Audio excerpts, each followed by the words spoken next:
सभी भाई बहन को यीशु मसीह के नाम में जय मसीह की। मैं आप सभी भाई बहन का Joy to the Lord channel में स्वागत करती हूँ। आशा करती हूँ आप सभी जन बिल्कुल स्वस्थ होंगे, अच्छे होंगे।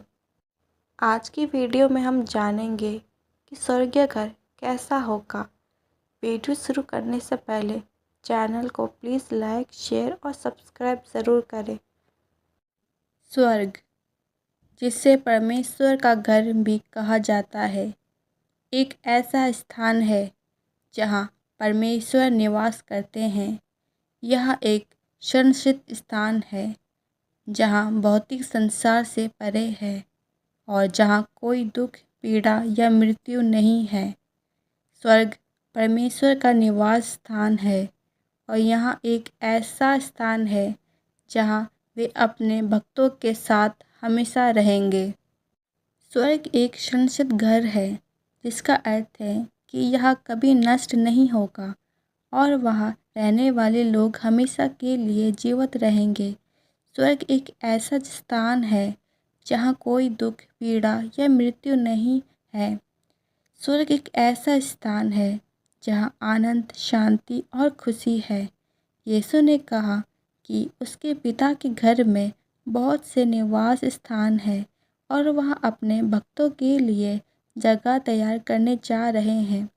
स्वर्ग, जिसे परमेश्वर का निवास स्थान माना जाता है, बाइबल के अनुसार स्वर्ग में परमेश्वर का सिंहासन है और वह स्थान है जहाँ प्रभु यीशु मसीह रहते हैं। बाइबल यह भी बताती है कि स्वर्ग में परमेश्वर के द्वारा बचाए गए लोगों को नए शरीर मिलेंगे जहाँ कोई भी अंधा, बहरा या लंगड़ा नहीं होगा। बाइबल यह भी बताती है कि स्वर्ग के साथ साथ एक नया स्वर्ग और नई पृथ्वी भी होगी जहाँ परमेश्वर अपने लोगों के साथ रहेगा। हाँ, बाइबल में विशेष रूप से प्रकाश वाक्य की पुस्तक में परमेश्वर द्वारा एक नया स्वर्ग और एक नई पृथ्वी बनाने का वादा किया गया है। इसका मतलब है कि वर्तमान पृथ्वी और आकाश नष्ट हो जाएंगी और परमेश्वर एक नया बेहतर स्वर्ग और पृथ्वी बनाएगा। इस नए स्वर्ग और पृथ्वी में धार्मिकता का वास होगा और दुख, दर्द और मृत्यु नहीं होगी। यह परमेश्वर के लोगों के लिए सुरक्षित घर होगा। प्रकाश वाक्य 21 अध्याय 1 आयत में लिखा है, फिर मैंने नया आकाश, नई पृथ्वी देखी, क्योंकि पहला आकाश और पहली पृथ्वी जाती रही थी और समुद्र भी ना रहा। इसका मतलब है कि परमेश्वर एक नया संसार बनाएगा जहाँ कोई दुख, पीड़ा या मृत्यु नहीं होगी। यह वचन प्रकाश वाक्य की पुस्तक का एक महत्वपूर्ण भाग है जो यीशु मसीह के प्रकट होने और दुनिया के अंत के बारे में है। यह वचन बताता है कि परमेश्वर अपने लोगों के लिए एक नया और बेहतर भविष्य बनाएगा जहाँ वे हमेशा के लिए उसके साथ रहेंगे।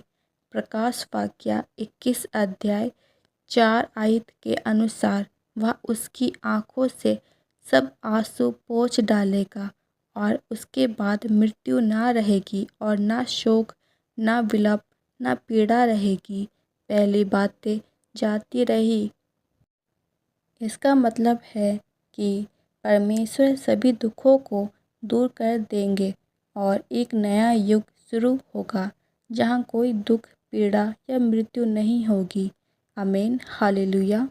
मेरे प्रिय भाई बहनों, सचमुच परमेश्वर हमारे लिए स्वर्ग में एक नया घर बनाने को जा रहा है। उसे स्वर्ग में जाने के लिए हमें धरती में पूरी तरह तैयारी करनी है। हमें अपने आप को परमेश्वर के हवाले रखना है और अपनी गलती का प्रायश्चित करना है। अपनी हर गलतियों को, पाप को परमेश्वर के आगे मानना है और उसके बताए गए हुए रास्तों पर चलना है। उसकी सारी आज्ञाओं को हमें मानना है। आमीन, हालेलुया। परमेश्वर सचमुच हमारे लिए एक नया जगत तैयार करने को जा रहा है, जहाँ पर कोई दुख, कोई तकलीफ़, कोई बीमारियाँ, यहाँ तक कि शैतान भी नहीं होगा। वहाँ पर हमें परमेश्वर सारी सुख सुविधाएं देगा, जहाँ पर हम कभी नहीं मरेंगे, नहीं हमसे कोई पाप होगा, नहीं कोई हमें भरमाने की कोशिश करेगा।